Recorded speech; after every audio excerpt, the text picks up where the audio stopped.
Yo, algorithm, we in the building. Let's get it.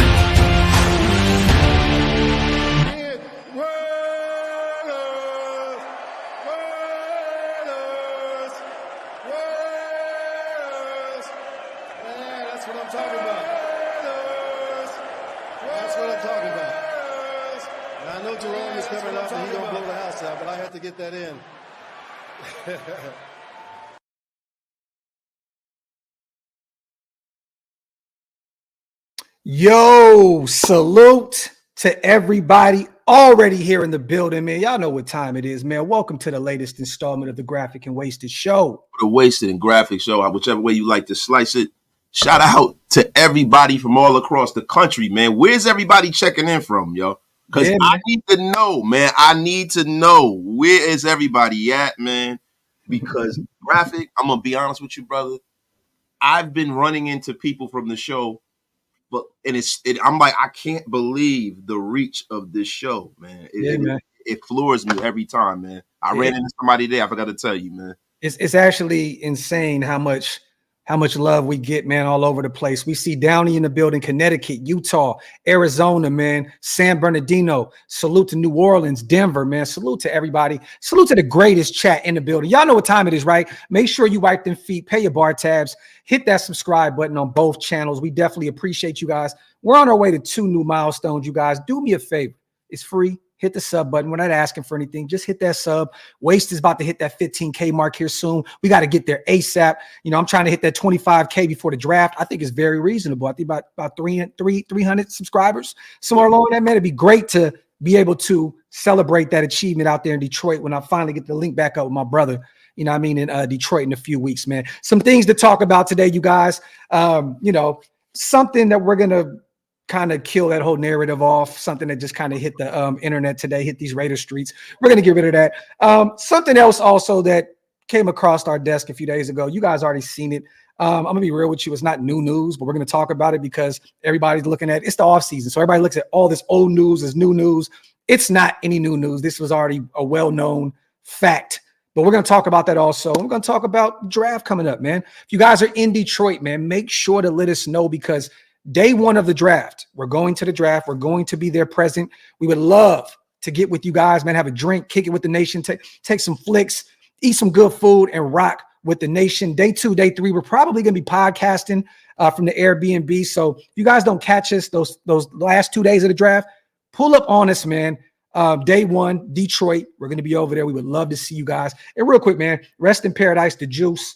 You already, man, OJ, man. Also, rest in peace, man, to Mr. C. Mr. C, yes. The finisher. Yeah, man. One of the goats. Legend, bro. One of the goats. If y'all are not from, the East, and y'all not familiar with DJ Mr. C, he is the man who brought the notorious B.I.G. to the rap game. He's also Big Daddy Kane's DJ. Yes. You know what I'm saying? He's going brother number 1. Legend. That's the flex and DJ Enough.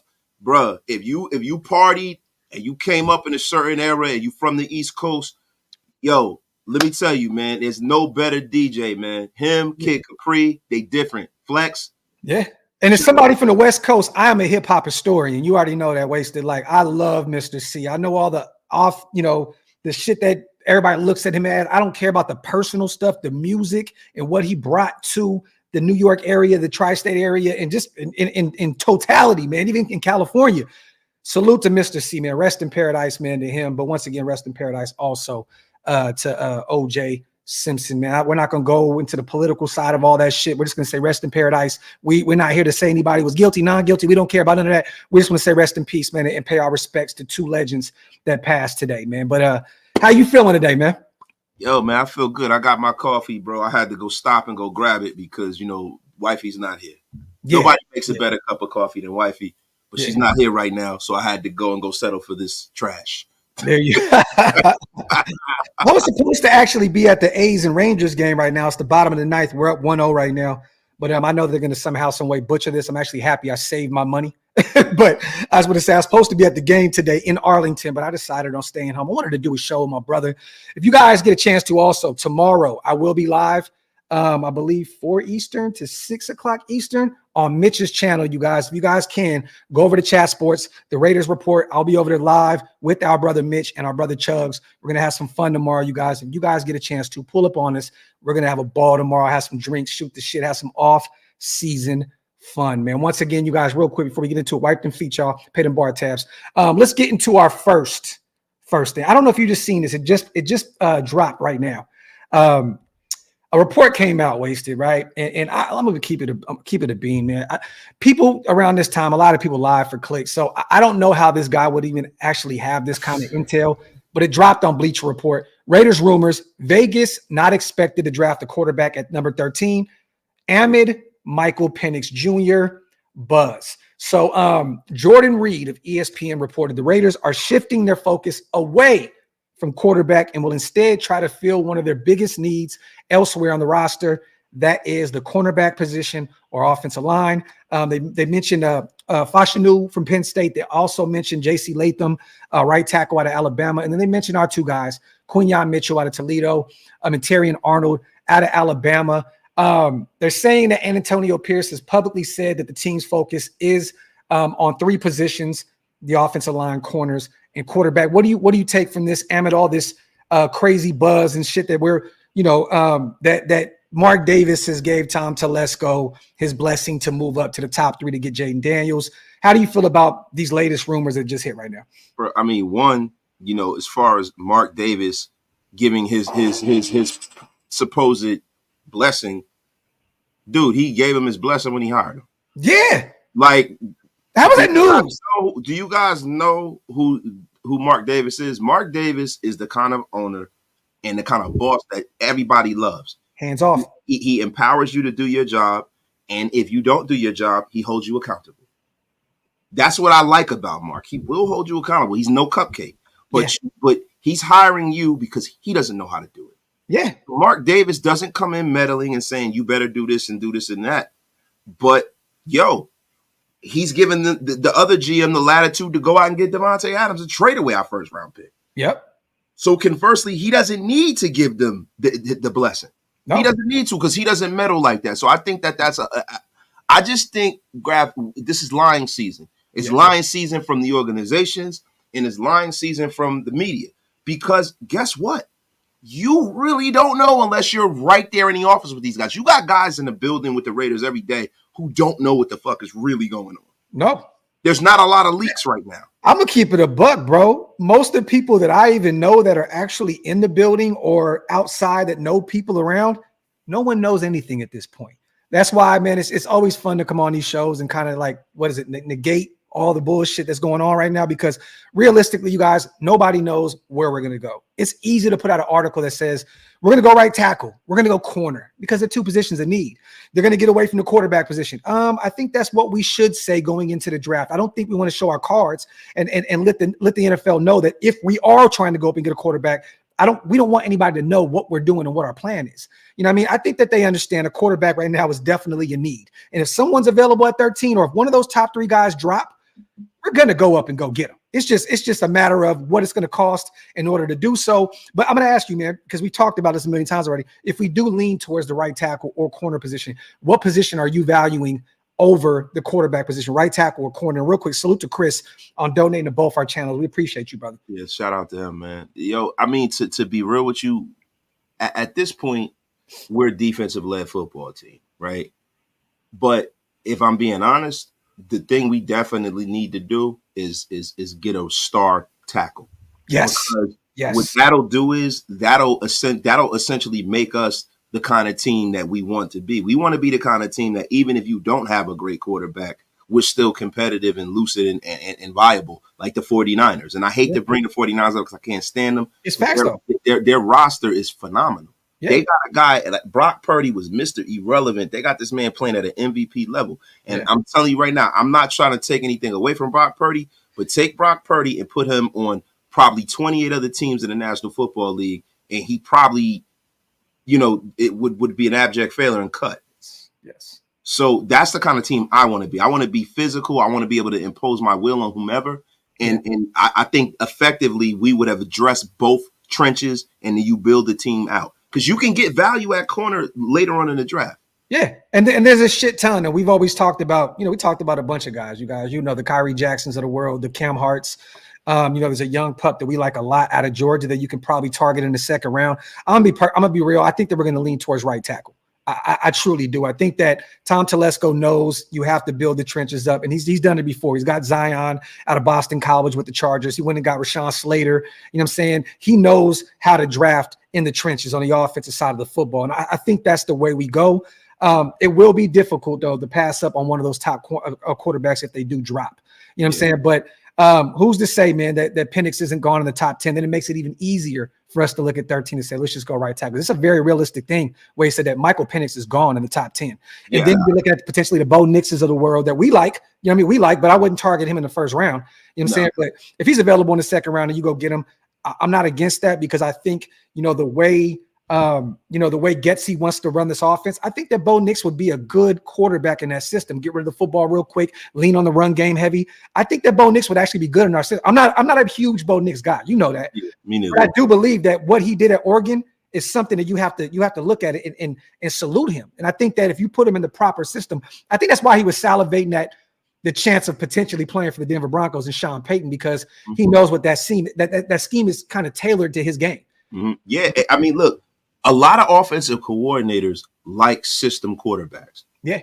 They like those guys because they don't have, when you have a guy that's a unique talent, a guy like, say, for instance, a Mahomes kind of a guy, Lamar Jackson, it's kind of harder, even though they're better players, because you have to take whatever you were doing previous to them and adjust it, because those are unique talents. Yes. Guys that are boilerplate, like Bo Nix, like 7 or 8 in every category, you can take him. He's a guy that has dealt with a lot of different schemes in college, right? He can be taught. That up here he's good, and that you can plug him in and just pretty much go like this with him. This is what I want you to do. Yeah. I don't want you to play outside of the scheme. When you get a guy like Patrick Mahomes, it's kind of hard taking that kind of talent and putting it in a box. Yeah. He does a lot of things that no one else can do, and you got to learn to live with that as a coordinator. You know what I mean? Yeah. So Bo Nix is cool for the Raiders if we are not taking him in the first round. Yeah. And somebody got on me on my show about that. I said, dude, why would you not want to take a guy that had a first round grade from a lot of people in the second round? Because now you're not married to that contract. Yeah. If you see somebody next year that you like and you want to move up and they're a unique talent in your position to do it, you can do it. And the thing is this, though. You realistically, my bad, brother. I didn't mean to cut you off. You want that 5th year option if possible, right? You want that because you have that extra year to say, okay, is this the guy moving into the future? Yes, he gets a bump in pay, but if Bo Nix is still on the board at the end of the first round and it doesn't cost you a shit ton and all the other top guys are off the board, do you move up in order to pick up that 5th year option? It depends on how valuable you view him. Are you drafting him because you need a quarterback and you're not penciling him in? Yes, your guy. You know what I'm saying? Like, you understand what I'm saying? Because when you draft a first round quarterback, it's different. The whole organization has to be on the same page to make this kid successful. But when you draft a guy in the second round, you're like, okay, we'll bring him in. And if he beats Aiden out, it's a real competition. If he beats him out, then he starts. But if not, we can live with him sitting there. Yeah. Right? So it depends. It depends on what we're talking about. Like, for me, I would prefer the latter. I would prefer us grabbing a second without that 5th year option, because now you're married to the guy. Yeah. Look at the position the Redskins were in. Sam Howell was a guy that they didn't take in the first round. Mm-hmm. He was a good young quarterback. They were developing him. But you know what? Serendipity happens, and they wind up with a generational guy within reach. Yeah. So it wasn't even hard for them to cast him aside. Mm-hmm. When you draft a guy in the first round, it's harder for you to do that. Look at what the Giants are dealing with. They're in a big conundrum now because they're like, damn, we drafted Daniel Jones. Are we going to keep him? Are we going to move on? Are we going to move up? What are we going to do? You're like a no man's land. I think when they're drafting the second round, it's easier for you to say, this guy is okay, but I can continue to shop. When you draft him in the first round, you got to continue to stay the course even when you should. I think that the Commanders made a huge mistake moving on from Sam Howell after 1 year. He did really good for them. He had to throw the football damn near every fucking down. You know what I mean? And they got rid of him and jettisoned him pretty much and sent them to Seattle, I believe. You know what I mean? I think that if they do end up taking Drake May, because I think that Jaden Daniels is the better polished product right now. I think Drake May eventually can be that guy for you. He may take a year or two to develop, but if they go Drake May and they let go of Sam Howell, they may be in trouble, Wes. I'm going to be honest with you, because you're not starting Marcus Mariota. You're not. Like, at this point, I think the Commanders are going full Jaden Daniels mode, because you have to make up for moving on from a product like Sam Howell that had a pretty good rookie year. You know what I mean? And that's why I think this whole Jaden Daniels thing is still very much realistic, you guys, but it's still a long shot at this point for us. I don't care if you got your blessing and all that. No one is dumb enough to go out there and say, okay, well, Jaden Daniels is the guy. Let's go give him 3 firsts, 3 seconds, and 3 thirds, and let's go get our guy, because now you literally just sold the farm for a guy that may not work out for you. I personally, if you're not going to move up to get Jaden Daniels, I would be okay with going tackle, corner, maybe a third round, a guy like a Jordan Travis or a Spencer Rattler, try to develop them. You know what I mean? But fill the positions of need, because at the end of the day, you guys, I know us Raider fans don't want to hear this, but it's going to take a lot anyways to get over the Kansas City Chiefs hump. Just realistically, like, do we go into this season thinking we have their calling card? Like, we know what it's going to take a little while to get that going, even if you have a Jaden Daniels. You know what I mean? Like, so at the end of the day, build this thing the right way. Don't just make a drastic move just to make a move because the fan base will be excited and all that stuff. Don't sell your future in order to just hope that it works out now. You better be for sure and understand what you got going on if you move up for the likes of a Jaden Daniels. And I'm going to tell you why you don't want to do that, right? Too far and solve the future, because what are the odds Jaden Daniels comes into this National Football League is better than Patrick Mahomes? Damn near slim to none. Patrick Mahomes is not just generational. Now he's generation. He's really for real generational, right? So the way that you beat them is having a better roster. Yeah. And then now when you sell your future off, it's harder for you to have a better roster, because you don't build a better roster through free agency. You build it through 80% draft, 10% free agency, right? Yeah. And 10% luck. Okay. To be honest with you, going out there and scabbering the waiver wire, or going out there and getting guys, you know, that are on people's practice squads, and hopefully they work out for you. So, you know, we're not there yet. We're not there to where we are only a quarterback away. We're not there. Like when the 49ers, but you can be if you draft correctly this year with all the other pieces. And I've been saying that all offseason, because if you look at what the 49ers did when they went up and got Trey Lance, right? They were in that position. Mm-hmm. They had everything. They had everything. And if I'm not mistaken, Christian McCaffrey was there as well, right? Before they did Trey Lance, did they get Tristan? They got him later. They got him later. Yeah. But they still had a damn good roster. The defense was top defense in the league, and they had some movement. They had some pieces on the offensive line, on the offensive side of the football as well. Ridiculous roster. A player or two away from having the best roster in the game, right? So that's why they did that. They wanted to get a dynamic guy in the center, and I understand that. Yeah. The thing with us is that now we're sitting here in no man's land in a sense, and we have to make sure the way that we beat them is that we're able to beat them up on defense, right? Stop them, and we're able to impose our will on their defense from our line and our running game. That's the only way you beat them. You take the football out of Patrick Mahomes' hands, and I'm going to be honest with you, bro. It's not moving up and trading away 4 first-round picks. Yeah, that's tough. And don't get me wrong, if we go that route, I'm excited.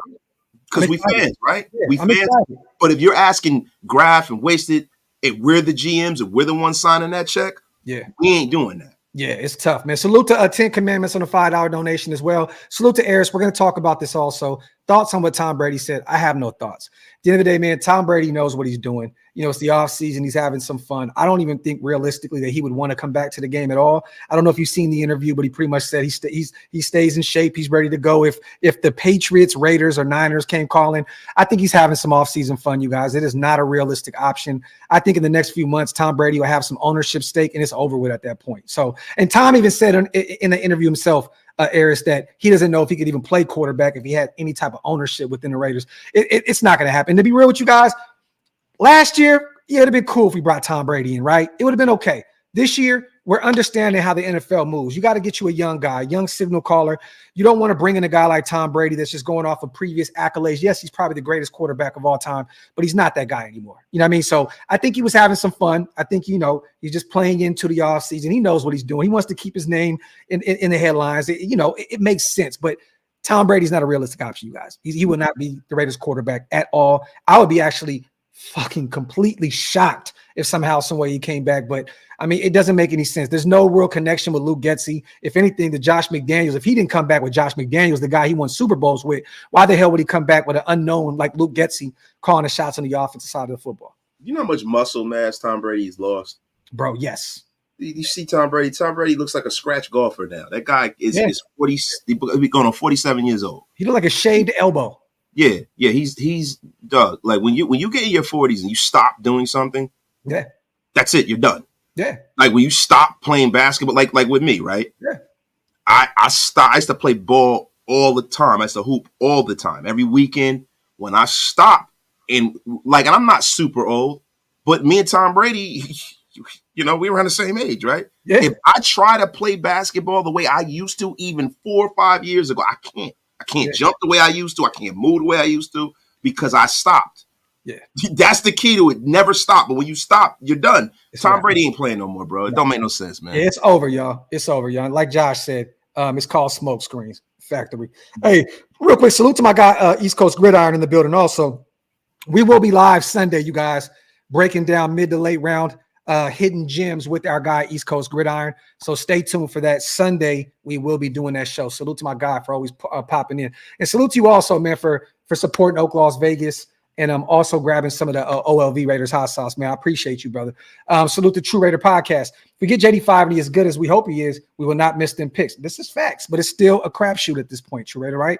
It's very questionable. Like if you move up and you move on from all that, you got to remember, at that point, Antonio Pierce's job is at stake. Luke Getsy's is at stake. I mean, all these guys, if you make the wrong move and give up all that draft capital and it does not work, a lot of people may lose their jobs, man. And then think about it like this.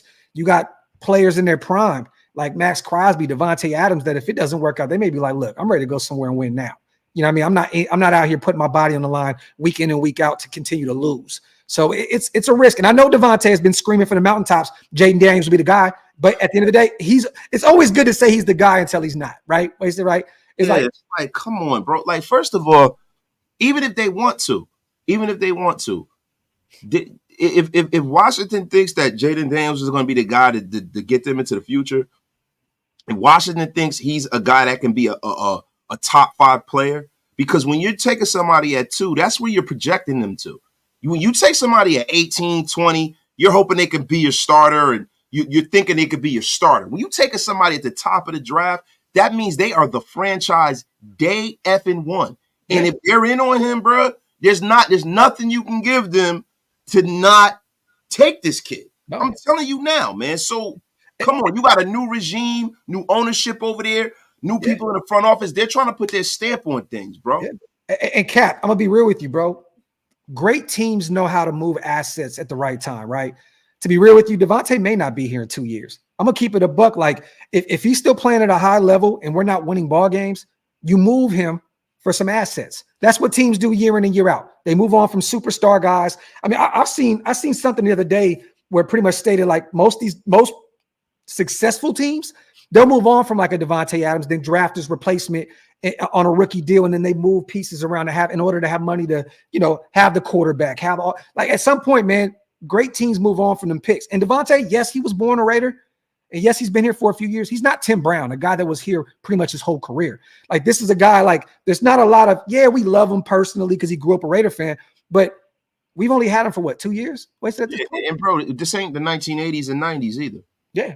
Just ain't that. You know what I'm saying? Devante Adams is on a trajectory to get to the Hall of Fame, right? Yeah. Tim Brown is a guy who was a born Raider. That's kind of how sports were back in the day.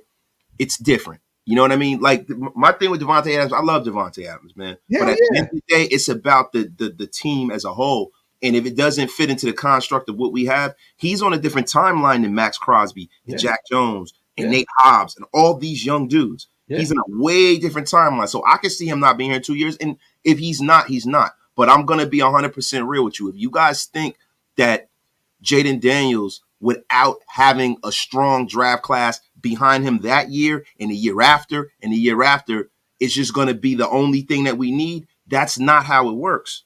It's not how it works. So if you got to give up the farm, if I got to give up my first and my second for the foreseeable future, there's a damn good chance that he won't have what he needs. Yeah, no, facts, man. And I think, and I've seen a lot of, stuff in the comment section. I'm going to say this, Devante, man, is one of the greatest wide receivers in the league. He's a first ballot Hall of Famer. He's going to go down as one of the greatest wide receivers of all time. But at the end of the day, there's only one player, and we've said this numerous times, that we want, I feel like if we won one in the next 5 years, there's only one player that I hope that's still on this roster, and it's Max Crosby. Like, I want to win regardless, even if Max does move on, which it's not going to happen. I think he'll be a Raider for forever. But that's just the one player that it would hurt seeing him leave and he didn't win with us. I've seen it too many times, man. Charles Woodson leaves. The GOAT goes to Green Bay, wins one.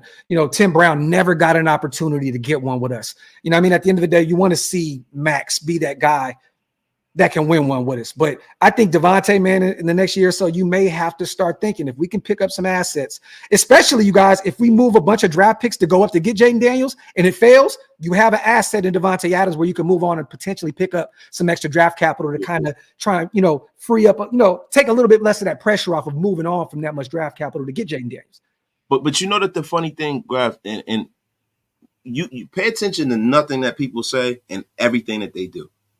Tom Telesco, or some of you would like to call him Coupon Tom, he don't overpay for assets, man. The Coupon Tom don't do that, man. Yeah. That guy will sit there. He will sit in the position he's at. He'll try to use whatever leverage he has to benefit himself. I don't think Tom Telesco is the guy that's going to spend big on a guy that he's not sure whether he's going to be good or not.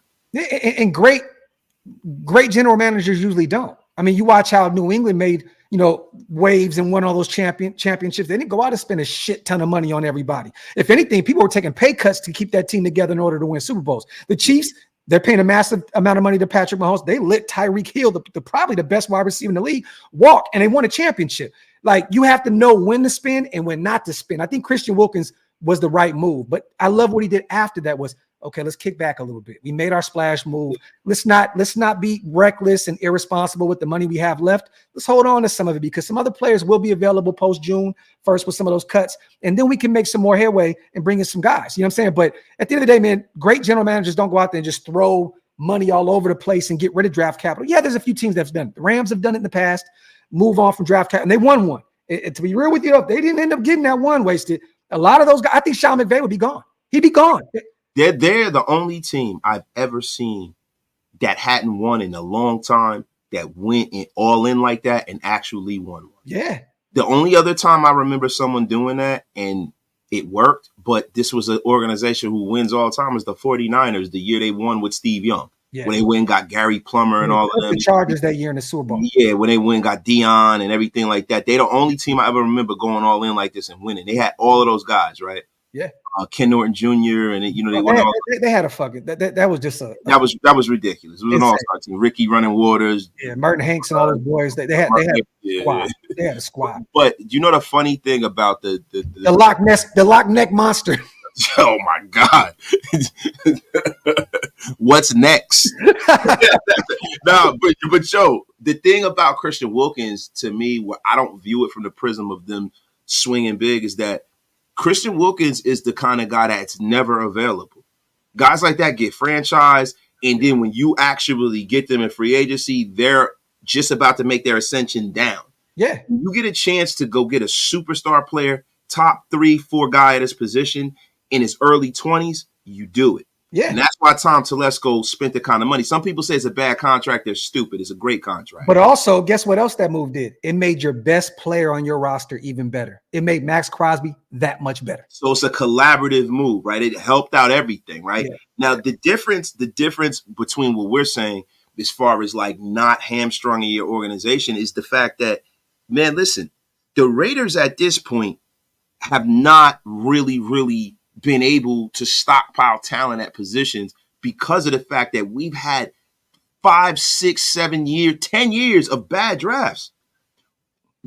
For us, more so than any other team, draft capital is at a premium for us. It Yeah. really is, because we got to get it right. Yeah. Salute to Jason, man. My brother is in the building. Salute to you, King. Salute to everybody also here in the building, man. Make sure you wipe them feet, hit them thumbs up. Salute to Order on a $5 donation as well. Appreciate you, brother. Salute to Chris. Fans draft by heart and media. We need to draft by logic and team need. Man, bro, say that again, Chris. Fans draft by the heart and media. We need to draft by logic and team needs. Golly, that's a haymaker, man. And salute to my brother Jason. Come on, man. Sir.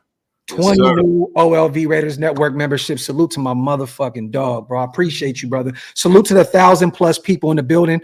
You already know what time it is, man. Whether you're watching on Wasted channel, my channel, or on Twitter, just hit that thumbs up, you guys. It helps what we do. And also, if you have not yet, Wasted also has a membership. Go over there, hit that join button, and support our brother over there as well, man. Salute to Jason, man, to go. And let me know, bro, if you're still free tonight, man, for a cigar. I definitely want to meet up with my guy and go get one, man. Salute to all the new members also, because of Jason. And if you guys want to become a member and you missed out on those 20, hit the link. It's pinned up top on both channels. Best way to support what we do over here, man.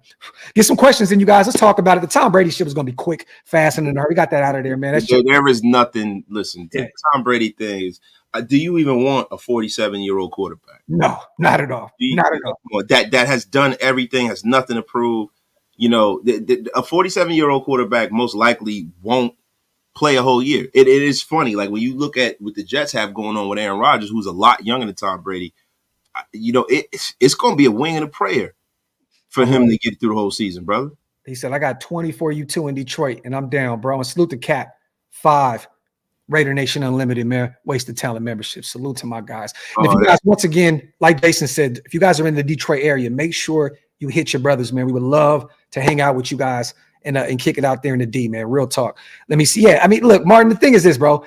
I said it just a second ago. If last year was the time to bring him in, it didn't happen, you move on. At the end of the day, it makes no sense at all. There's no ties to Luke Getsy. There's no ties to him at all. At the end of the day, let him be part owner, minority owner, and let him, you know, help Aiden O'Connell and help these guys develop their games behind the scenes. But I don't think there's any reason for him to even be a football player at this point. He's too old, man. Salute to Hug, man, my dog, the GOAT, man. GOAT, the Mod Father, man. Him and Top Beats, man. Salute to my guys, man. Salute to you and salute to all the 5 new members in the building. Get some questions in, you guys. Let's have some fun. Salute to Brave. Report this came down as Eagles looking up to get an OT. Would you trade down with them, and what will we get back? I definitely would. I mean, you're going to lose that potential tackle right there, Brave, that you would take at 13, right? But there's still going to be some sneaky tackles available there in the 20s. Bro, if you could pick up an extra second from Philly, why not? Do they have a second? If they have an extra second, I would definitely. It depends on how far you're moving down, too, right? Where they at, like 22, 23 range, somewhere around there? I don't know exactly. 9 picks, right? So are you losing out on, you know, like Joe will be going, right? And but are you losing out on the kid from Penn State? Yeah. You know what I'm saying? Like, that's the thing, because some of these guys are going to be foundational pieces in years to come, especially when it comes to these offensive linemen, man. I think this is going to be one of those drafts we're going to look back on and commemorate the fact that you're going to have a bunch of all-pro guys playing in the trenches from this particular draft. Yeah. Man, salute, man, to Rod Gas. You get the content here, and no clicks. Graphic and Wasted, the GOATs out here in these streets. Salute to our brother Rod Gas out there in Mexico. Salute to Hafi as well, man, on the $5 donation. If we can't get Daniels, then I think we have to trade Tay, get 2 more picks this year, and build the run game. No, because at that point, you move on from your best player on the offensive side of the football. You're just leaving another massive hole that you have to fill. And then you're hoping that one of these wide receivers in this year's class can get it done for you. And you're going to have to take one early. Hafi, you can't expect a wide receiver in that 3rd, 4th round range to make up for the production that Devante gives you. Look, at the end of the day, Devante is going to be a Raider. You keep him and hold on to him for another year. If everything fails this year, you have an asset to move on, and you can use that to potentially move up in next year's draft to get your quarterback if you don't identify one this year. You know what I'm saying? So I personally wouldn't do it. What do you think about that, man? Yeah, I think you're absolutely right. Look, you can't sell a season out at that point. You know what I mean? Like the economics of football are always in play, right? So if you don't go and make a splash with a quarterback, the only thing that's going to make people come in the building is this defense and Devante Adams. There's no way Mark Davis allows that to happen. No, not at all. And it's funny because we said that he's a hands-off owner. But I think that there's one thing that we can all agree on, right? There's one guy on the offensive side of the football that you're going to have to give us a shit ton of draft capital to get him. And then there's one guy on the defensive side of the football that's untouchable. So I agree with you. I think Mark at that point would have to step in. He may even say, damn, did I make a mistake bringing in Tom Telesco, moving on from Devante Adams? You know what I'm saying? Like I don't think that's even a thing. The only way you can move on for Devante Adams is if Brandon Ayuk follows him in. Reese, get the F out of here with that. Yo, Reese, I swear, bro, I love Reese Rock so much, and I don't know what the fuck he be saying 99.9% of the time, but I love him though. Reese is hilarious. He says, I'm gifting D's nuts. Both content creators. My guy, Reese. Hey, Reese, did they get at you today? Did they get at you today? Salute the Trip, man. Drake May and McCarthy look like bust to me. It's too early for that, Trip. You can't say that. You know what I mean? One played in North Carolina last year, didn't really have a great team around him. You know what I mean? And then the other one, McCarthy, won a national championship. So it's too early to call anybody a bust. But I see what you say. You said look like bust to me. It's only we got to see these guys. Bust look like? You got to see the bust look like. That's the funny thing. Like people say they look like a bust, right? Then you when Johnny Manziel was coming out, oh man, Johnny Manziel, we need to move up and get him. Yeah. Oh, we need to get Johnny Manziel, Johnny Football. Get him to Gruden. Right? Come on, y'all. We don't know what they look like. They haven't even taken a snap in the NFL. Get out of here with that. Yo, would anybody tell you that Brock Purdy looks like he's going to be an all-pro? Nobody would tell you that, right? People used to say that Josh Allen was going to be a bust. People used to say that Joe Burrow, wasn't ever going to, do anything, and he's a flash in the pan. Dude, let these guys get out here and play the game first. A lot of people didn't even say Patrick Mahomes was going to be a bust because they didn't even know who the hell he was coming out of Texas Tech. So, I mean, we got to give some of these guys. And once again, too, like we always say, it's a matter of where you go. It's a matter of where you are. The personnel that you have around you, the coaching staff, they're the ones that are responsible to get these guys right and have their careers be long and illustrious. People, places, and things, bro. Yeah. And the problem with coaches nowadays, and I'm going to say this, man, there are a lot of coaches that are not coaching. They try to put everything and the onus on just the players. Whatever happened to you taking a player and moving them from one place and getting the most out of said player? Yeah. Whatever happened to that? Yeah. Whatever happened, and the onus never goes on the coaching staff. It never goes on the organization. It never goes on the ownership. It's always just the player, and nobody ever looks at all the peripheral things around them that they need to make them successful. I mean, there's a few quarterbacks that we brought in that were afterthoughts that got us to some Super Bowls and actually won us a Super Bowl or two. So, you know what I mean? Like, that's the thing that we got to realize is, remember Rich Gannon was at the end of his career. We brought him in and, people were like, he'll be like a bridge guy at this point coming in. What'd he do? You know what I mean? He helped turn this franchise around. Bless you. You know what I mean? So, yeah. And it's funny. When you talk about Rich Gannon, you talk about the end of his career. The beginning of his career wasn't that great. At all. He was a journeyman. This is a guy who sat on the bench behind Wade Wilson. Yeah. Like, come on, bro. Yeah, Wade, high stakes Wilson, baby. Salute the first and goal Raider, my guy. I see you, my brother. Appreciate you. It's funny. That's me in the default picture. That's hilarious, yo. Salute to my guy. Look like you guys are in Disney World too, which is crazy. We're in Vegas. So, hey, first and goal. You from Tennessee, right, brother? I could have swore we had a conversation in front of the burger spot. I could have swore we was kicking it for a second. Salute to my guy. Salute to Matt Marinovich, my dog. I see you in the building, man. Salute to what he say? I didn't even see that. He said, wasted. I know you know what a bus looks like. Bang zoom. Zoom. Bang zoom. Sorry. Hey, a bust, definitely. Yes, that's right. I love the bust. We've talked about our guy and his obsession, with the milk duds. Salute to Pillaging just for fun on a $10 donation. First time in a while I catch you guys live. Can't wait for the draft. Watching from Guam on my 38th birthday. Salute to you. Happy birthday, brother. And Raiders. Right. Oh God, man. Salute right. Appreciate you. Salute to Guam. Happy birthday, brother. Happy birthday to our guy, man. Let me see. Yeah, Timmy was in the Super Bowl with us. He lost the Super Bowl. He didn't win one with us. Yeah. That was the bad. It was a bad batch. It was a bad batch, man. They sold us down the river, man. Bill Callahan. Yeah, man. It's just nasty work. Effing Callahan. F that guy. Yeah, I agree with you, man. It's too early to call anybody a bust at this point. And that's one thing I'm going to bring up to Mitch tomorrow when I'm on the show is he keeps saying that Bo Nix is going to be a bust at the next level. How? How? We don't know that. We don't know that. We're gonna have some fun. Oh, Nick's gonna be a bust. Hey, I'm gonna drink a boot right now. Stick a thumb up. I'm gonna stick a carrot up Jeremy Chugs' ass right now. Fuck out of here, bitch. Salute to order. Bang zoom. Keep it simple and plain. Draft the right tackle. I agree. Then trade back in a second if Penix is there. And if not, a right guard. And then fill the holes. Pause if necessary. As needed. Don't overthink this draft. Please. Factory, brother. Factory. I'm all for going right tackle at 13. I'm gonna keep it like, to be real, that's kind of where I am right now. That's where I think we're gonna go. And to be real with you, I think that's where we should go if one of those top quarterbacks aren't available at 13. Just go get your anchor on the right side. Could you imagine having it remember Derek Carr looked so great in 2016, also because of him, but also that offensive line, man. We had a great O-line. Man, Lecce, Huddy. We had a massive pancake. And you could have a guy like Howard being out there and not being the greatest, but he was a big motherfucker though. Howard from the Jets. Yeah. He was a big dude. So he played well. He played well for us though. Yeah, he did. He played great because you had pancake. Yeah. You had Gabe. Oh, you had Kalechi. You had Huddy. So if you have your left tackle of the future in Colton Miller, you have your anchor on the right side.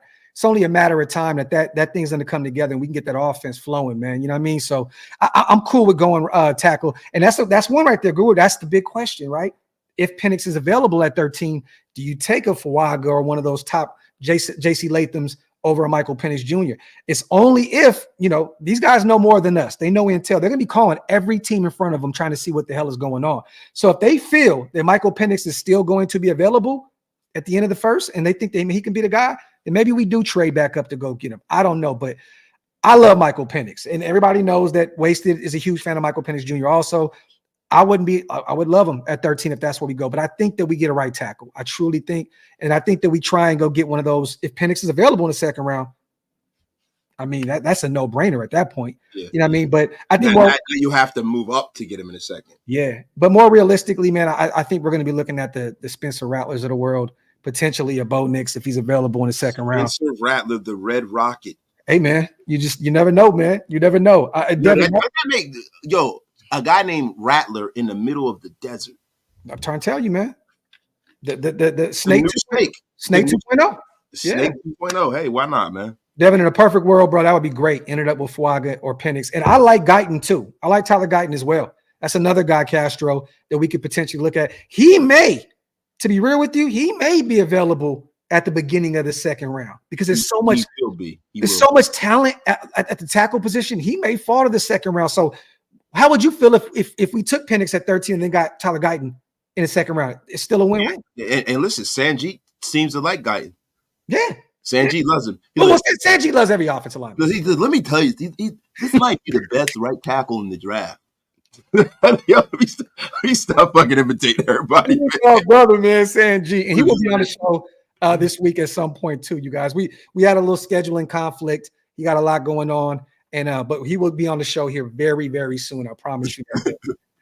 Salute to Pillaging just for fun. Which strategy you guys more comfortable with? Fuaga at 13 and fill all the needs and sell the farm next year, or trade up and try to get JD5 or Penix at 13? I'm gonna let Big Bro take this one. Bro, if a quarterback falls in your lap outside of the top 10, you take him. Yeah. Especially if he's one of the top 4 or 5 guys at his position, because there's about 10 linemen in this draft that, give or take the situation they go into, you don't know who has the highest ceiling. I think for Shanu from Penn State, Joe Alt, you know what I'm saying? And then Latham is a guy that's getting lost in the sauce. I think he got a little of the Alex Leatherwood stink on him because he's from Alabama. Yeah. But those 3 guys, man, they can, and then Fuaga too. There's about, how many guys you think for you, man, that you draft? Because for me, there's not that many quarterbacks. There are only 3 or 4 guys that I can live with at quarterback. So I do the quarterback. Well, there's 3 or 4 guys that I can live with in year 1 if he's the guy. There's maybe 5 guys in this draft that I would be okay, even if it's in the middle rounds to bring in and develop. You know what I mean? Yeah. So he said, Wasted said, fuck the big 3. It's just big me. Salute to Central, man. Salute to Mass, my guy. This time of year, hence drop and it's high. Time we pay attention. Kraft had a regret, made it publicly known. We know the price for 3 includes Myers. Trade up. So you're saying he made a mistake with not bringing in Jacoby Myers, which he wanted to stay in New England, right? And they wouldn't offer him that extra $1 million, I believe. So you're saying pretty much, send up a bunch of future first and a bunch of futures and give him a Myers. Once again, that opens up another slot, another hole that you need to fill in this year's draft. You know what I mean? So, but I mean, hey, we'll see who's available at 3. I don't think that they're going to move up for a Drake May. I don't think we're going to move up for a JJ McCarthy. I think there's one guy, and that's Jaden Daniels, that they want to move up for. I think other than that, they're comfortable sitting back and saying, if Michael Penix is there on the board, maybe we look his way. But I don't think that we would move up unless Jaden Daniels is available on the board. What you're laughing Bro, about. I was just thinking about like with Robert Kraft was on that show talking about we should have I should have never traded Myers. Yeah. He said I had baby oil all over me in a strip mall. Yo, he's stupid, man. So to 11, my guy, man. Colton, Parham, James, Mumford, and Fuaga. Then AOC quarterback 1 with an experienced OC gets the offense. How do y'all feel about that? I mean, realistically, can I be real with you, 11? That shit don't sound good at all. I'll be real with you. It sounds kind of scary knowing that you're going to go into this year with Max heading into his prime, with Devante already at, that point in his career, to have, AOC as your QB1. It's a little nerve-wracking. I'd have to see it before I get excited about it. You know what I'm saying? Like, I'd have to see what it looks like in training camp. I have to see what that looks like potentially in preseason. I can't really call that right now on paper. I'm gonna be real. That doesn't really sound too good. It doesn't. I like Mumford a lot, though. I do think that he'll get a look at right guard, but I think we're still going to get an upgrade at the guard position in this year's draft. I do. We're going to draft another one and have Mumford fight it out, battle it out for right tackle and right guard. But that don't look too well for me on paper right now. I'm going to be real, but I'd have to see it. I'm just saying, going off of what it looks like, that don't really sound too sexy to me. Salute to George, man. Hell of a QB year in 1968. Makes me wonder what might have happened with Eldridge Dickey if Al didn't want to rush him on the field as a wide receiver. God, George Manley went back in the – Yeah, he talking about before we were even twinkles. You know what I'm saying? Back in the day. In the day, right? But bro. Eldridge Dickey, right, is a guy who him and Joe Gilliam are two guys that you got to wonder whether they could have ushered in the running quarterback back in the 60s and 70s. Jefferson Street, Joe Gilliam with the Steelers. So, Yeah, that's just funny. Salute the Trip on the $2 donation. I'm going to follow up on his super with, can you wear a Penix jersey outside? It's nasty work out here in these streets. Yeah, I'm cool on that, bro. You have to have his full name on the back of the jersey, bro. Yeah, M. Penix. Yeah, or just MPJ or But it's more Penix. But if you put M. Penix on there, so you couldn't. It's nasty work out here. It's terrible, bro. Salute the Hug. He says Super Chat started drinking early today. Salute the Hug. Let me see. Salute to Ben James. What up, Raider fam? Salute to you, man. Wipe them feet, y'all. Hit them thumbs up. If you're not subscribed yet, man, make sure you hit that subscribe button on both channels. Raider JP says, any may actually accept our 2024 first and second round and a 2025 first to get their third pick. It's going to cost more than that, brother. Yeah, bro. And I'm not giving away three years of first round picks pretty much because you're not really giving 3 because you're getting the 1 to get the guy you want at that draft, but then the next 2 because, like, bro, look, it all depends, right? I don't think that the Washington Commanders can resist taking Jaden Daniels. Like, the more I think about it, I don't see them taking Drake May. Not with this new organization, not with this new owner, not with Magic Johnson and Bob Myers and all. They want somebody that's going to electrify that fan base and put butts in the seat, and Drake May ain't it. I'm going to be real, bro. I think at this point, they may value J.J. McCarthy over Drake May. And I've had Drake May going to the Commanders for a long time. I think he's going to be one of the better quarterbacks in this year's draft. It's going to take some time to get him right, but I think he's going to be one of the ones. But I think, man, keep an eye on them with J.J. McCarthy. Now, they got some visits next week, I believe, with all the top guys. I like J.J. McCarthy better than Drake May. Yeah, I know you do. But I'm saying that's one name to keep an eye on with the Commanders because, you just never know. And Adam Peters, to me, just J.J. McCarthy looks like a Adam Peters guy. Like I think he would want to bring in that All-American. I don't know why, bro. I have this weird nagging suspicion that he would try to sell the whole J.J. McCarthy thing to. So they have a QB room that's like Point Break and shit like that. Hey man, I'm saying Johnny Utah quarterback and shit. But then if Drake May falls, then you're looking at Minnesota. They're probably going to trade up and say, "Oh, we can't wait. We got to go get our guy." You know what I mean? And but then who's the air raid quarterback though, right? The air raid guy is Jaden Daniels. That's the guy who's played some air raid concepts. That's the guy Cliff Kingsbury can work with. Cliff Kingsbury likes guys who are mobile. Not saying that JJ McCarthy isn't mobile, but one of those things, man, that Cliff Kingsbury values is a guy who can take off and get you a couple of first downs, get you 20, 30 yards with his legs. Yeah. I don't know if JJ McCarthy is going to be that kind of a guy. Well, we shall see, man. Salute to 718 Raider. Jaden Daniels is meeting with the Vikings again in private. Facts. The Vikings need a quarterback, y'all. Sam Darnold is their bridge guy. They just drafted a young pup out of BYU last year, and it didn't work out with him in his rookie season. I think personally, man, keep an eye on Minnesota, man. I think they are going to move up to the top 5 and try to secure a Drake May or a JJ McCarthy. And at that point, it's going to be interesting to see if any team in front of us goes up and takes Michael Penix because they start feeling the pressure of, damn, all the quarterbacks are gone. You know what I mean? Like, you got to keep an eye on Denver. You know what I mean? You have to. I know Michael Penix may not look like the traditional Sean Payton kind of guy, but I'm gonna be real, man. I think Michael Penix, man, would be a dog out there in Denver, bro. If they had the right pieces around. I think he'll get fucked up in Denver. They don't. With O-line, they're gonna have to get that O-line together for sure. O-line is terrible. See, the thing with Michael Penix Jr. is, I think he can be a great quarterback in this league if he goes to the right place. For us, he's great. Yeah, him going to a place where he's getting beat on, because even though Michael Penix has really great straight line speed, a lot of people think that he's not going to be able to deal with that pressure, if he's running for his life all the time. He has very great straight line speed, but he's a guy who wins from the pocket. And if there's no pocket to be spoke of, that might be a little different, man. Might be a little different. Yeah, facts. Rich has graphed with doing that. I think good talent falls to us. I mean, hey, man, to be realistic, you guys, the more quarterbacks that go off the board, you know what I mean? It's definitely going to lead to a lot more talent dropping to us at 13. At that point, you have to take best player available. You just can't just look at the quarterback position. Right. You know what I mean? Keep it a buck, man. There's some of these edge rushers that's supposed to be going in the top 10 that may be available there because of the run on quarterbacks and the run on receivers. Those are the two positions, the top 10, the Neighbors of the world, the Romes, the Marvin Harrison Jr., then that quarterback run, bro, that might be the whole 10. You may be looking at a lot too. You may be looking at a Dallas Turner that's available at 13. And then you're thinking, holy shit, man, Malcolm Kuntz has one more year left on his deal. Tyree Wilson is still not developed into the guy we thought he would be yet. It's still early. But you may have to think about some things there at 13. If Dallas Turner's going to be gone, bro. He's going to Atlanta. I think too. But I'm just saying. They need a pass rusher like depended on it. Yeah.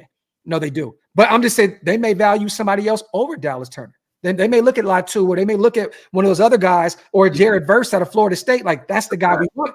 And then you never know. So there's going to be so much talent. This is a good problem to have, you guys. The problem is this.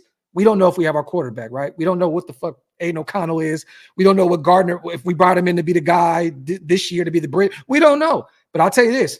In terms of any other position, I think we're okay because there's going to be so much talent available at 13. You can fill the cornerback hole. You can fill the right tackle position. There's so much talent that's going to be available at 13. I'm excited, man.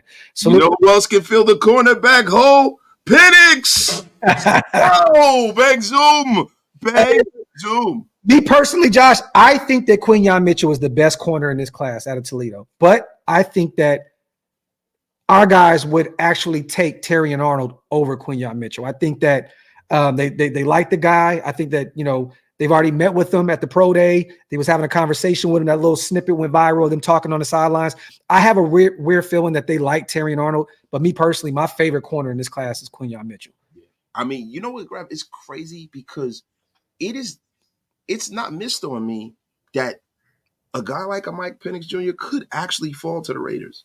Yeah. He really could, because if you really look at it, right, the ascension of Drake May changes, not Drake May, the ascension of J.J. McCarthy changes the dynamic of this draft. Yeah. 1, Chicago, definitely Caleb. 2, Jaden Daniels. 3, could be J.J. McCarthy. Right? So now you got a Drake May. You got Minnesota moving up into a place and grabbing him. You got Marvin Harrison Jr. You got Malik Neighbors, who is going to go to the Giants probably because they need a wide receiver. You got, I'm telling you, you got a lot of guys, man, like, Latu, all of these guys, because you have teams who need pass rushers. And then if you look at the Tennessee Titans, they have never replaced freaking Taylor Lewan. They're definitely taking a tackle. Yeah. So if you look at the first few picks, bro, it's not missed on me, bro. It ain't missed on me.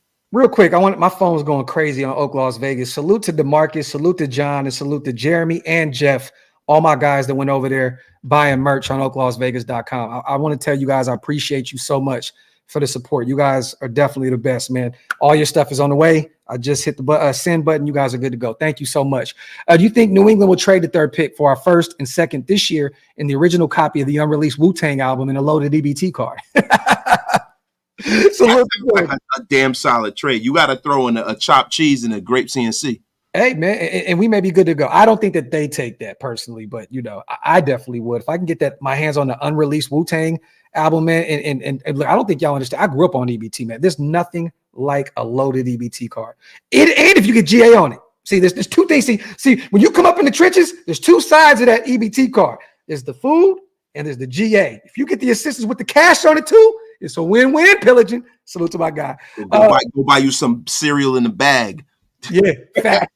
Some kabooms or something. You know what I mean? And he got me dying right here. Look. Oh, wow. Bang Zoom. Hey, AJ, we can't go off of this, bro. We can't do that because, look, at the end of the day, what school did Jerry Rice go to, Wasted? Mississippi Valley State. What school did Malcolm Kuntz go to when he's finally hitting his stride? Buffalo. Okay. Tariq Woolen. You know what I mean? San Antonio, I believe. Was it San Antonio Tulsa, I believe? Or not Tulsa, San Antonio Tech? UTEP. UTEP, right? So there's a lot of talent that come from these smaller schools. We got to stop thinking like that, AJ. Just because he went to a smaller school doesn't mean that he's not going to be a great. Where did Max Crosby go? Yeah, right. He's in Michigan. Like, bro, we can't think like that, AJ. Who would have thought a fifth-round guy, Max Crosby, coming out of a small school in the Midwest, would be one of the best pass rushers in the NFL?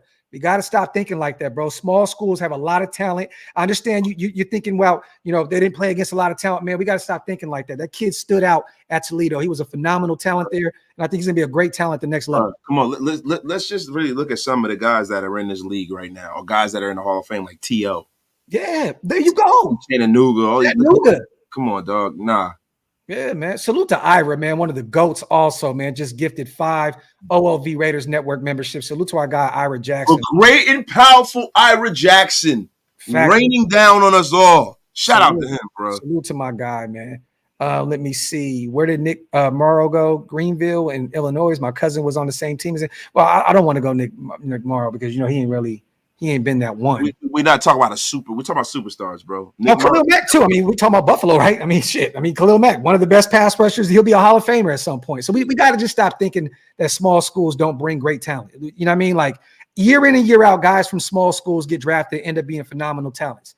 You know what I mean? We got to stop thinking like that. Bro, you got to understand something. With the advent of technology, if there's a player out there, he will not be lost in the shuffle. If you can play football, you will get your opportunity. Yeah. It ain't like back in the day where people would just get lost in the shuffle. No, they find and they going no stone unturned. They over there bringing jokers that's playing rugby. Mm-hmm. So come on now. Did you get a chance to watch a little bit of that Christian Wilkins interview with Eric Armstead on, I think it's Third and Long or I watched. You guys haven't got an opportunity yet, man. Go check out our new superstar defensive tackle on Eric Armstead's channel. He just started a podcast. It's a smaller channel right now. It's still growing. I think he's about 1,000 subscribers, but he has a few videos uploaded. He's trying to get more on the media side of things. Go check it out, man. It was actually phenomenal, man. Christian Wilkins is a dog. When they say there's certain guys that fit the Raider mold, he fits the Raider mold. Max Crosby fits the Raider mold. Devante Adams fits the Raider mold. Josh Jacobs did fit the Raider mold. This is a guy that fits like the way he approaches the game, the way he gave Eric Armstead his flowers, and helping him become the player that he is. If you guys have not gotten an opportunity yet, man, please, please, please go check out that interview. Christian Wilkins, we are in for a ride. Hopefully he can stay healthy, which he has up to this point in his career. But I think, man, I think we got one, bro. We got one, bro. Like, we got one. You know what I mean? And that defensive line was phenomenal. Mid to the end of the year last year, they started really getting to the quarterback. It's only a matter of time that this is going to end up being a top 3, top 5 unit in the NFL, man, on the defensive line. Salute to Ira once again. My dog, man. The great and powerful Ira Jackson. Yeah, man. Salute to you, brother. Ira came through and blessed the channel, man. Appreciate you, brother. Salute to all the new members. If you guys want to become a member, hit the link up top, and also go over to Waster's channel and hit that join button on his memberships as well, man. Salute, Ira. I appreciate you, brother. You did say, I remember he was on Mitchell's show the other day. He said, when you going live, I want to come through and bless you a little bit. I said, man, I'll be live. I was supposed to go live tonight. I ended up not because I had some other stuff going on. But Ira, I just want to say thank you, brother. I really, truly appreciate that's a real one right there. Yeah, what you do for me and my brother, bro. Like you really keep the lights on over here, man, with the algorithm, man. Real talk. And real quick, you guys, moving forward, it's going to be me and Wasted. Me and Wasted. The algorithm. This is the movement. Just letting y'all know, this is the movement. We're going to have guests on. We're going to have a bunch of other people. We love all of our guys from Shieldmore. We said it before, right? That without all the guys, Shieldmore, it's not Shieldmore. Moving forward, a lot of our guys are doing different things. This is it. Moving forward, you're going to see me and Wasted. That's it. So no shade to anybody. I hope everybody continues to grind. We love all our guys. Moving forward, this is it. So don't ask any questions of why is this guy not here? Why is this guy not here? Y'all, moving forward, this is it. This is it. So Andy's the glue. We miss you, Andy. Andy's the glue. You know what I mean? And Big Mike is one of the brains behind the operation. Yes, sir. You know what I mean? But everybody's doing their own thing in their personal lives, and everybody's kind of stepping away from this thing. So I just want you guys to understand, don't ask any more questions, please, about why this person and that person. This is it. This is the movement moving forward. And we're gonna, Stu. I mean, come on, man. Stu has his own segment. You know what I'm saying? Like when Stu pops up and says, let's go live, he has his own segment. So, you know what I mean? But just a heads up, you guys, moving forward, it's algorithm. Shieldmore, love all our guys, love all our brothers. That thing is over with. If it's not all Shieldmore, I said this a while ago, but now I'm double back and I'm telling everybody real quick. It's a wrap. It is a wrap. This is the algorithm moving forward. Let me see, man. Salute to Beanbagger. Beanbagger is hilarious, bro. Salute to my God. I don't know what channel you became a member on, brother, but thank you so much, man. And that's a cold default picture as well, man. Salute to my God. Salute to Ten Commandments. This includes the simulcast during the season. Yes. Definitely, man. Definitely. So moving forward, I don't know if I can't get wasted on live stream for the game. I hate doing those. I'm sorry. He feels like it's like he's superstitious and shit. You know what I'm saying? So, but I will be doing the games during the season. I promise you. I'll still be around doing that, man. Salute to Alex. You guys are the dynamic duo. I enjoy watching y'all, and cheers to your future success. Thank you, brother. Thank you, man. Salute to Jack. Y'all still the Daily Venoms of Shieldmore. My dog. Salute to Mask 80 also on becoming a member. My dude. And salute to Ira. Let the shit talk begin. Salute to you on the Twitter. We appreciate you, brother. Salute to the 1,300 people in the building. Wipe them feet, y'all. Hit them thumbs up. Hit that subscribe button and pay your bar tabs over there at Wasted Talents channel as well. Salute to my guy Ira on the 20-piece special. Salute to KC. Great show. We sure no curveballs. Trade-wise are coming. If I had to be a betting man, KC, I think it's a very, very slim chance that we make a move in terms of the trade market. I don't think there's really any reason to. I think most of the players that we have on this roster are set in stone. I don't think we're moving on from anybody else. And I think that Tom wants to keep his draft capital. I don't think he wants this to be a thing Wasted like where it was in year one, with Ziegler, where you don't have a first and second round pick. I think he wants to have a full draft class. I think he understands the severity of having a full draft class because of the books and how it moves and being able to develop your own guys. Yeah. Look, man, the modern era of football knows that trades really, if you got to make a trade, that's because you probably missed somewhere in the draft. Yeah. You know what I mean? So they're trying to establish the foundation of their program. And the way you do that is by drafting well. You know what I mean? You don't come out swinging like that. Right back. I think the reason why the Raiders went that route with Ziegler and McDaniels was because they had what they thought was a franchise quarterback. So what they did was they pushed their chips to the table and they tried to fill around that franchise quarterback and build around him. Yeah. We don't have a franchise quarterback now. So now what you got to do is you got to really build his roster. Salute the brave, big graphic waste of New Age Outlaws. I'm an ass man. Yo, look, nah, bro. We got to be the outsiders. I am not gonna be the corny ass road dog. Oh, you didn't know. Yo, the outsiders of the Steiner brothers or something, yo. Get out of here. I agree with you, Dan. I think the Commanders are gonna go Jaden Daniels, but I think a sleeper pick for them is the young kid out of Michigan, J.J. McCarthy, man. Salute to Steel Cage, my guy. We can't pass up on Michael Penix at 13. Look, if he's there and we take him, I would love it. I would love it. I would not be against it. But I do believe that some of this smoke about us not trading up and or keeping standing pat at 13 and taking the tackle, I think that some of this smoke is true. I think it is. I think that Tom Telesco knows how he wants to build this team moving forward, and he understands that it's not a one-year thing to get a quarterback, Wasted. It's not a one-year thing. Like sometimes you have to stand pat and see. Tom Telesco wants to see what Aiden O'Connell can do, or one of these guys. Well, bro, like when you're not in a position to do something like that, then what are you gonna do? What are you gonna do when you're not in a position to do something like that, bro? And I'm gonna be 100% real with you, bro. Aiden, it's not the fact that they got Aiden O'Connell, it's the fact that they went out and they went and got your boy, Gardner Minshew. When they got Gardner Minshew, that let me know that they're okay with who they have in their quarterback room. Ira with the bang! Word to Mitch, man. Salute to Ira, man. Shout out to Ira, bro. Salute, man. A bang, zoom. Back, bang here. Oh, Mask yeah, 80. Mask 80. Bang! He said a boot of coffee. Ira, I got you. You know what? No, Ira. You know what I'm gonna do? You know, you donated $100. I don't know if it's on waste or I don't care. Tomorrow, I'm taking a few shots for our brother Ira and our brother Mask for the $100 donations, man. I got you, Ira. Tomorrow, I'm gonna drink some of that nasty ass whiskey that Mitch and them be drinking over there. That cinnamon shit. So I got you, brother. Appreciate you, man. Salute to Mask also. No matter what happens, Raiders all day, every day. Salute, man. Mask 80. I appreciate you, brother. Man, back-to-back haymakers with Ira once again, bro, and Mask. I appreciate effing lights on over here, man. Yeah, man. My guy, man.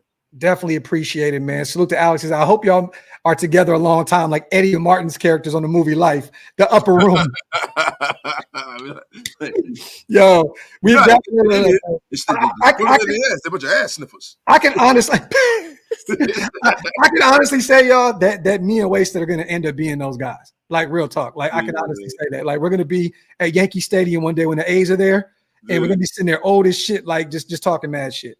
You know what I mean? So salute to Mask. I appreciate you. Oh, it's coming, Steve. The thing is, man, we can't get Stu right now. He's hiding right now. Purdue lost that national championship to Connecticut. He's pissed. He has been off the grid, and he's been with family too, man. So I've been waiting on getting Stu. He hit me the other day, but he's been kind of avoiding social media shit. He's pissed. Yo, let me ask you a question real quick. Basketball question. I heard Edie, people are saying that he might not even get drafted.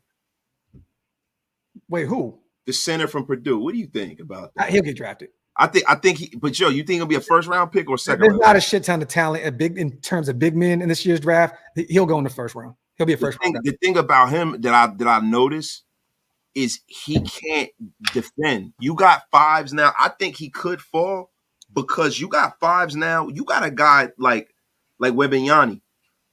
And I don't know if I'm pronouncing that right. This kid is 7 foot. It's 7'11". That shit. Yo, he's a wing guy. You got the Joker shooting the three. Yeah. You got all of these centers. You got Sabonis playing the five, shooting the three, could bring the ball up. Like a guy like Edie, he's an old school big man. I watched him. I saw what UConn did to him. They just pick and rolled him to death, and it was nothing he could do. He was just sitting there like, so I can't see him getting taken that high. I watched him live when they beat Michigan State for the Big Ten championship in Purdue. And I told Stu, I said, yeah, he good at this level, but he ain't one of them ones. Yeah. You know what I mean? But he's a guy that, back in the day, in the 90s, you could throw the ball down to him. He can, turn around, face the basket, get you some points if need be, but he can't defend. They would kill him in the NBA, bro. That's what Miles Turner could even shoot the three ball. Yep. The big cat could shoot the three. They got AD with the Lakers playing the five sometimes. I don't know, man. It's gonna be rough for him, brother. Salute, man, to LV, our brother, man, in the building. My father gang. Salute to you. And also, man, salute to our brother Ridgeback in the building also, man. Ira, it's on the way, brother. It is on the way. Salute to you. I appreciate you, man, for grabbing one of those cups from us, man. Appreciate. Oh, you guys, Wasted's merch is on the way. I know we've said been saying it all year. No. Fuck that. Graph is saying it now. Okay. You're gonna finally help me out here. Oh no, because I told you what was the conversation we had right before this live? I know. I know, with the merch. He's like, yo, you got to get your merch going. Look, bro, I got all the designs and shit like that. It's just that, me, I'm a perfectionist, especially when it comes to gear. But, I'm just going to put it out there. I got to stop jerking around with this, man. Yeah. Ira is the damn GOAT, man. Get off my lawn, too. Get off my lawn is coming. Bro, we have plural. We have GOATs in the chat. We have GOATs. Like, I don't think y'all understand what we mean by that, man. We salute all you guys, man. Appreciate you. Let me see. We do need to make some get off my lawn shirts, though. That's facts. Yeah, get off my lawn. Yo, the thick frame thing has gone and come and gone, but I think it still has a market. Yo, get some questions in, you guys. We'll stick around for a little longer, man. We want to talk some Raiders football. You know what I mean? And Alex, they're coming, bro. We got the algorithm shirts. We got the shit ain't leather shirts. You know what I mean? We got some stuff brewing, man. You know what I mean? So stay tuned, man. Yeah, Riz, he wilding right now. Pause. Jerking with his merch. Yeah, man. He's nasty work out here in these streets. That's right. Unceremonious. That has to be a shirt right there. Unceremoniously blocked. Yeah, I'm gonna be honest with you that listen, it happens from time to time, guys. It gets a little lonely out there. You have to jerk your merch sometimes. Thanks, bro. Hey, I want to ask you, because are you going to do a final mock draft? No, I wasn't planning on it. You know what I'm saying? Because it's paralysis by analysis. Like I do it, and it all, I might. What I'm gonna do is I'm gonna write a final mock draft and put it on social media. If you want to do one on the air, we can. Well, let's do this. Let's not even do a final mock draft. If you had to pick 5 players in this draft that you can pretty much say, like, I think they're going to be a Raider, right? Like I think they're going to be a Raider. Who do you have? I think we all can agree with 3 of them, right? It's Fuaga, Quinton Mitchell, Quinyon Mitchell, and Terrion Arnold at 13, potentially those 3 names. Yeah. But I think Kyrie or Cam, because they're 6'3", those are big body corners. I think in those mid rounds, man, I think they may look at that, bro. At 13, no. No, not 13. No. I'm talking about in the draft completely. Oh yeah, Kyrie. Listen, that's not at 13. I would be freaking ecstatic if we got him. Yeah, I would be ecstatic, man. It's just, you know what the thing is, man. It's very hard for me to say who the Raiders are going to take because Tom Telesco is such a wild card. Yeah. He's such a wild card, and it's like Coupon Tom might not value things the same way another GM will. Yeah. I mean, that's true. Salute. He said, I'm looking for wasted merch, waiting on it. Iris coming, brother. I promise you, man. Salute to Hug. Also, Graph and Wasted should do a Pierce Telesco pod where they argue the draft and who they want to complete with outfits and discussions. Oh, you want us to get suit and tied up? Oh, that'd be dope. We should do it. Look, I get suited and booted on the regular, man. So that ain't nothing but a thing. I don't own anything that ain't Raiders. Like, I don't. So it's nasty work out here in these streets. I gotta get a suit, man. Bro, are you gonna have like a real tacky suit with a whole bunch of Raider emblems all over it, looking like the Carson Daly? Yeah, well, bro, you can't don't be looking like the Raider Riddler and shit, bro. Yo, also, man, I see my guy, man. Salute to my brother. Oh man, salute to you, bro. I appreciate you, Adam. Salute to my guy, man. He went over there, mask and went and grabbed some stuff as well on OakLosVegas, my brother. It's on the way, man. Salute to you, man. You guys are the greatest, man. Daniel says Graf gonna rent a tux. Laugh out loud. I gotta get one, bro. It's gotta be rated out though. Yo, but it's gonna be like Lloyd Christmas from Dumb and Dumber. He gonna get a powder blue tux. This is the only shirt that I have that's not Raiders, and it's because it's my brother. It's one of my guys. You know what I'm saying? That is one of my guys. Hash. This is his clothing line. So I'm wearing his shirt, but I don't own really anything that ain't Raider related. Salute to Pelican, man. Request for a shirt. Front have a YouTube play button, but instead have it say pause with the play button switched out with the pause button. I'll buy it. That's it right there. Pelican is on to something, man. He's on to something, man. Salute to my guy. I might have to do that, bro. And I have a shirt already that says Doxy and T with the YouTube play button, but I haven't done that. That's cold. That's a good ass idea. We got to do that. Let me see. Salute to you guys, man. As always, man. Wipe them feet, y'all. Hit them thumbs up. Paper Chase, we've done hella podcasts with Mo. Mo's been on the show with us several times. Bro, Mo, look, man. I'm gonna be real with you. Like, I know Mo, you know what I'm saying, before I got into the podcasting thing, right? So Mo's been on my show probably more than some of the guys in Shieldmore. Yeah, facts. Yeah, so you can't. You just go back and look, brother. He just put out a good article today too of Tom Telesco's history of drafting. I don't know if you guys got an opportunity. What is it? What's the website called again? Is it Sports Not? Sports Not.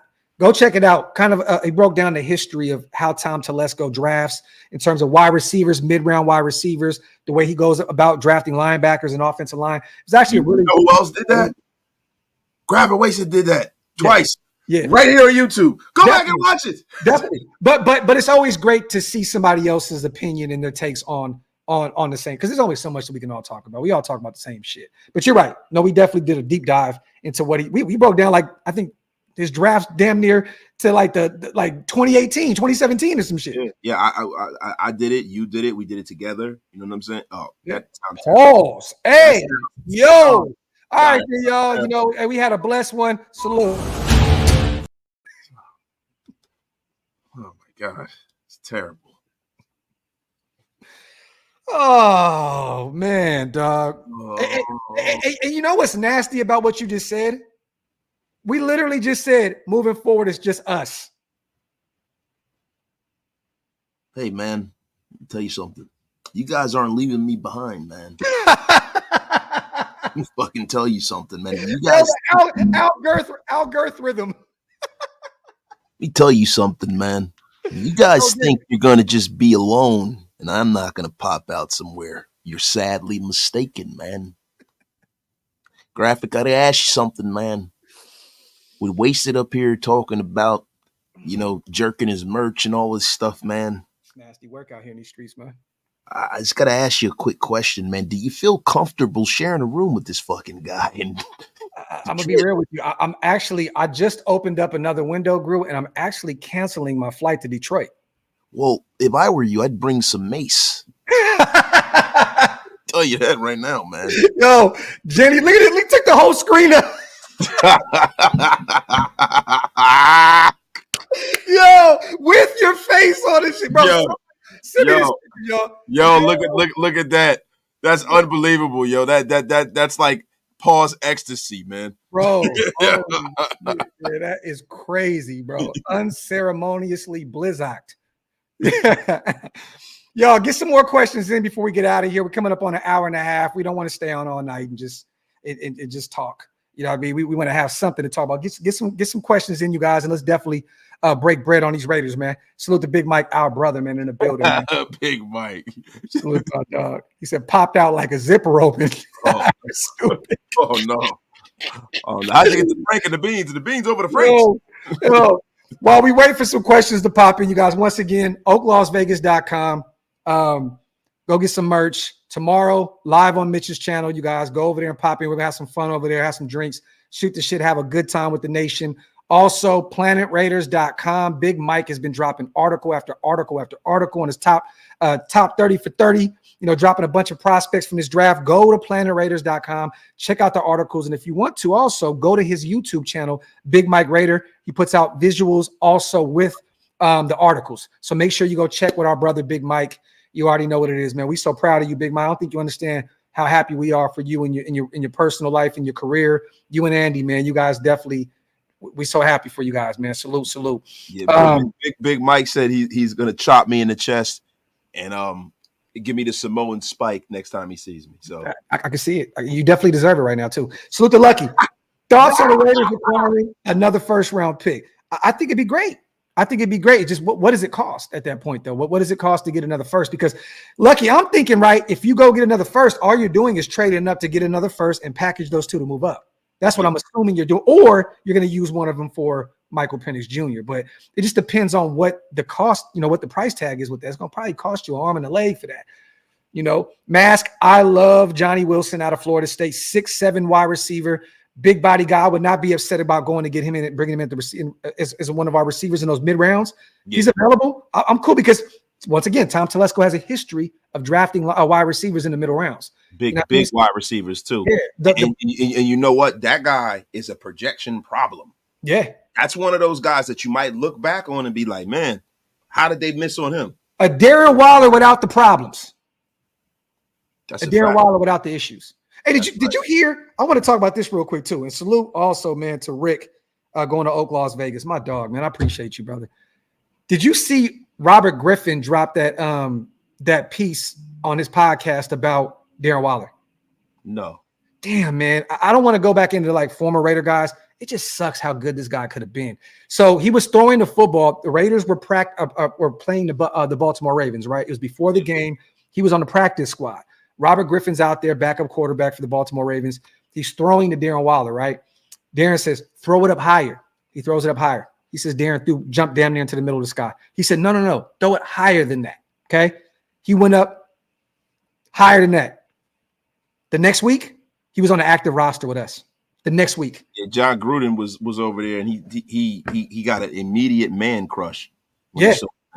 I mean, but bro, but Johnny Wilson, Wilson could be that kind of guy, that big body receiver that can be that dude that can come in and potentially give us, the extra option at the receiver position.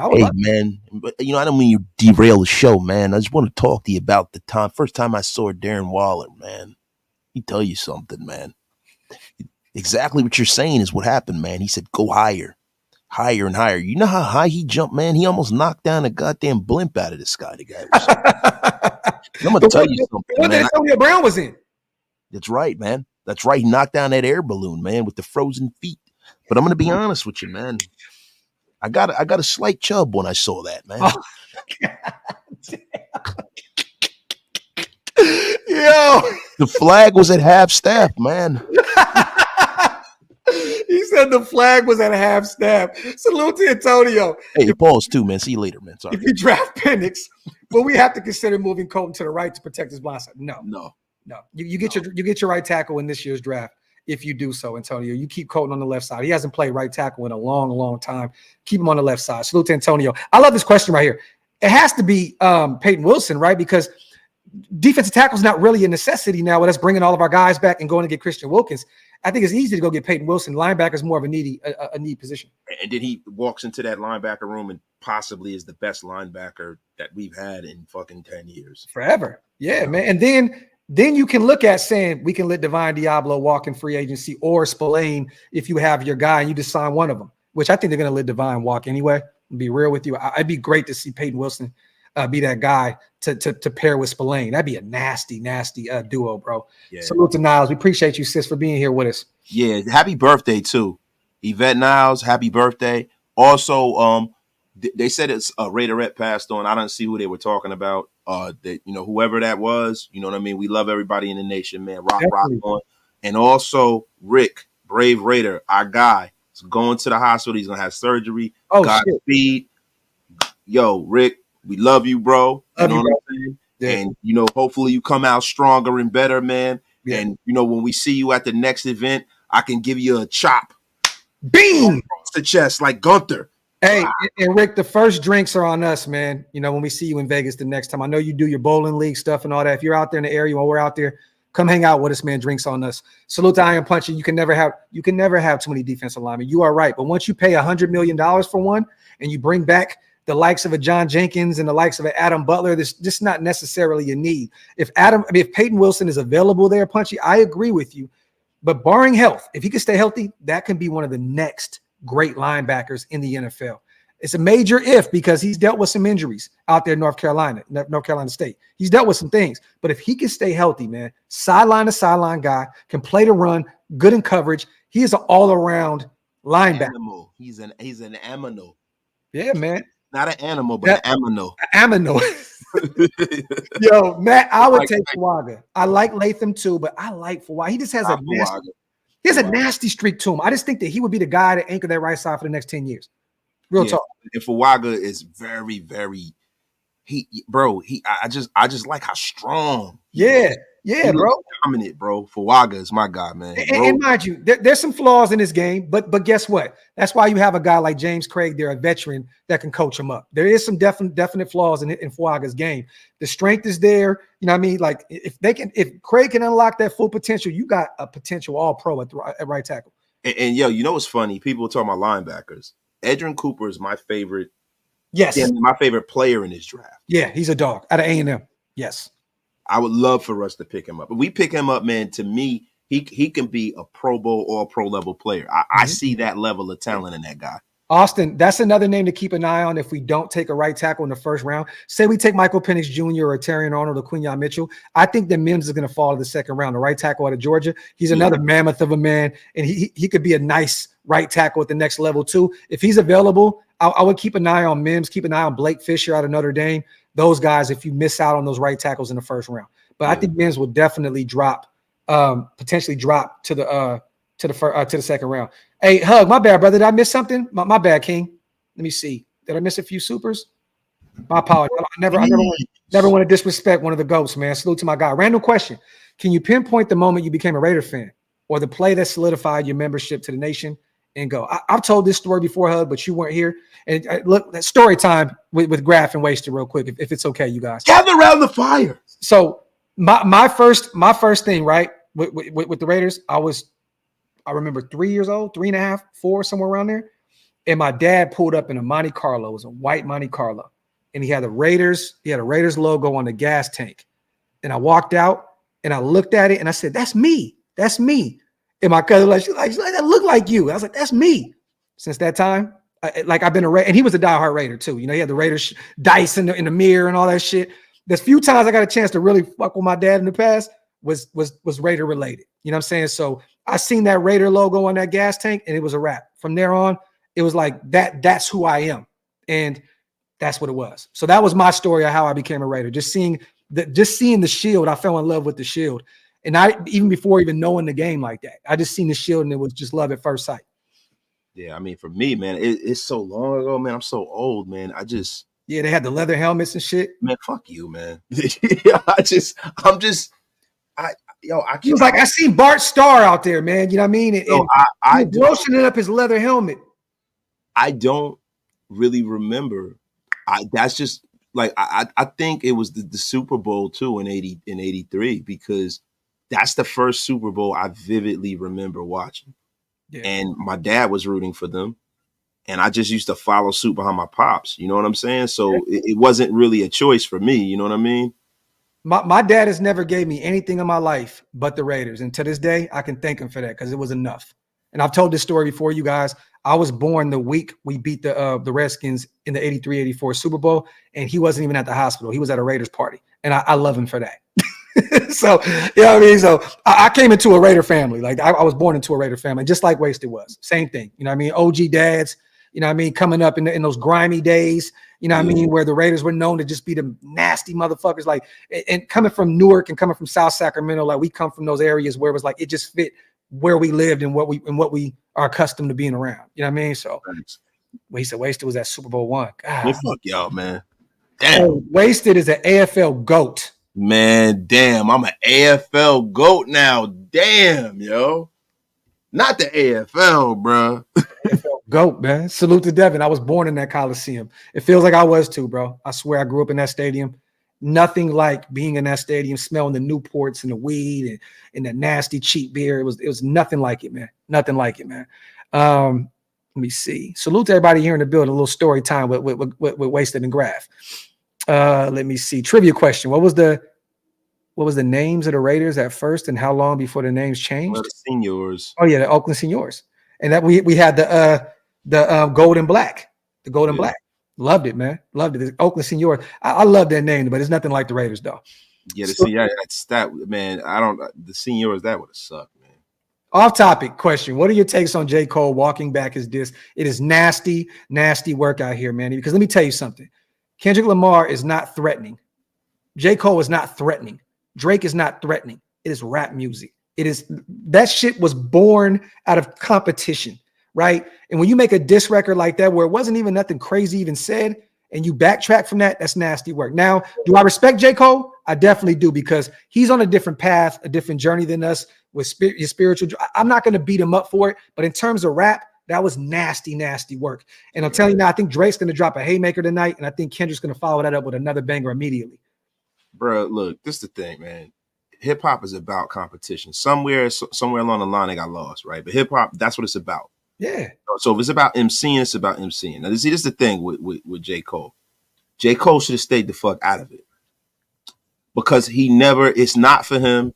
And Drake tried to push him in front of that beef. Yeah. He on tour with him, gassed him up, and he realized he made a mistake. Yeah. You know what I'm saying? Now him walking it back at this point, it looks a little lame because it's like, bro, like if you had no real intentions, you have no ill will towards this man, then be a man and be like, yo, I'm not in that. Yeah. You know, because I know he has the skills to destroy anybody he wants to, right? But you know what's more nasty or wasted was him going back on what he said, though. Right? And my bad. I don't want to cut you off. Like he said, you know, the albums was whack and all that. And then he said, like, I feel bad for lying. Like it's a double whammy. It's like, damn, bro. Like, it's like, bro, because when he said that, I was like, bro, like, listen, man, there's been a lot of gold and platinum albums in hip hop. There have been a lot that have been critically acclaimed. How many have won a Pulitzer Prize, though? Yeah. Just Kendrick Lamar. Look, man, when you talk about Kendrick Lamar, you are talking about the top level of lyricist of all time. That's how I view him. I view Kendrick. There are not a lot of guys from this era that, to me, you know how I feel about all these guys. I'm not really. Look, I love Kendrick. I'm not invested. Yeah, I am. I like Kendrick, and I like Cole too. I just don't like a lot of J. Cole's albums, but he has a lot of skills. You know what I'm saying? But Kendrick Lamar, you can put his mic up there with guys that came up in my era. Yeah. You can put his mic up there with the Nas's and them guys. He's in that ilk. No. I believe Kendrick Lamar, the way he crafts his albums and the places he's taking hip hop to artistically, you can't take it away from a guy who, hip hop has been going on so long. Like Nas said, no idea is original, right? Kendrick has come into the game and done something, you know, with Good Kid, Mad City and To Pimp a Butterfly and stuff like that. The way he does his albums, man, I got to give him a lot of respect. Now, when you talk about them battling, it's really Kendrick and Drake that have been battling all these years. They've been sending shots at each other, and they need to just get it out. Drake need to go get his whole room of ghostwriters to try to come up against K. He got the best writers in the world right now. I told you the other day. He got all. He went out there and got Supernatural. He got Murder Mook. He got all of these battle rappers. I'm telling you right now, he got all of it. He got Voice of 5'9", J-Rock and Loaded Lux and all those. And he got Voice of 5'9" to craft it into a song. He got everybody in there on safety. It's like a boardroom. Yeah. Give me another line. Yeah. Yeah.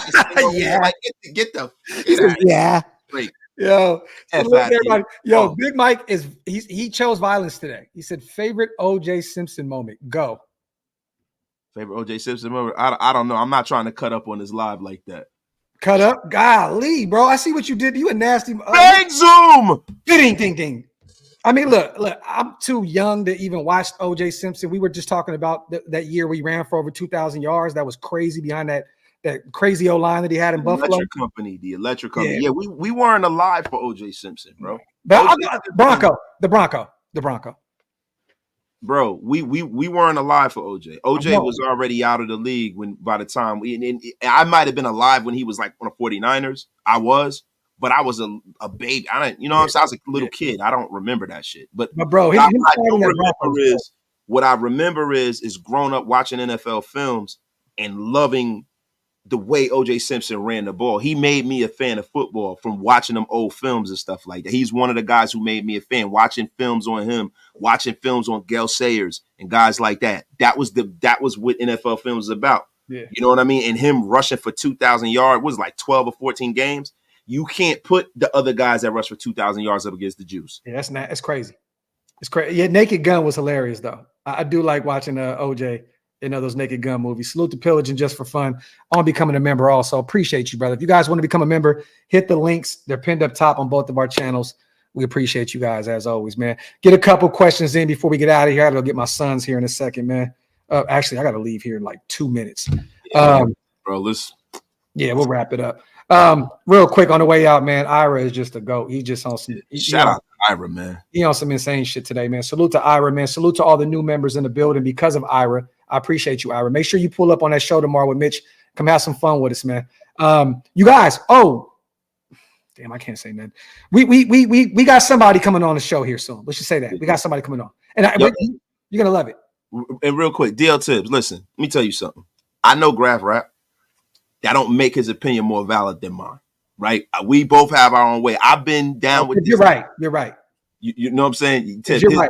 His shit is not more valid. But before Graph was even on this planet, I was consuming this game called hip hop. You know what I'm saying? I remember when hip hop was only on for an hour a day, bro, on New York radio, bro. Stop playing with me, bro. I remember listening to Red Alert and Marley Marl and Chuck Chill Out and all of that. Man, I don't want to hear that, bro.